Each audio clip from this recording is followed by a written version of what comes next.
ये जो तस्वीर मैंने आपको भेजी है ना, ये एक लड़का बड़ा गड़बड़ कर रहा है, तो हमने इसके पीछे गए भी थे इसे पकड़ने के लिए, उठाने के लिए। तो हमने इसका उधर से चेक किया तो हमें पता चला कि यार ये तो आपका रिश्तेदार है, भांजा है। तो हम छोड़ कर आ गए हैं ना। तो मलिक साहब इसको थोड़ा मना करें, जैसा ना हो कि इसे कोई मार दे या उठा कर ले जाएगा, फिर गिला ना करना यार। हम आपकी खातर इसको छोड़ा है। ये लाल बादशाह इसको बड़े गलत रास्ते पे लगा रहा है।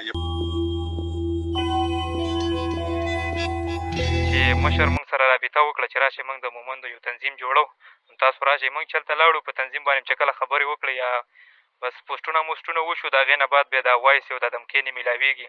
نو زما یې تقریبا زما یې په خاندان کې بیا زما په خپل کور کې زما نیکه هم حکومت وژلی دی، او زما تره چې کوم دی په کراچۍ کې هم دې حکومت وژلی دی، او بیا مې دویم تره مې چې کوم دی پېښور نه چات شوی دی، او تقریبا هغه 9 سال وشو، 6 بچي دي سره، موږ نه هېرېږو.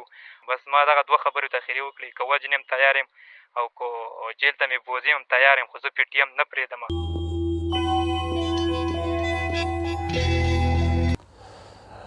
زمونږ ملګري نور رضا صاحب ته چې دا کم د مرګ دړکې ورکړې شوي دي د یو فوجي افسر د طرف نه، د دې مونږ په سختو الفاظو مذمت کوو. نو زمونږ دعوا خو بیا رښتیا ثابته شوله چې زمونږ څومره ملګري اوسه پورې شهیدان شوي دي یا څومره پرامنه پولیټیکل ورکران، پولیټیکل رهنما د پښتنو مړه شوي دي، دا ټول د ریاست وژلي دي، د فوجي افسرانو وژلي دي.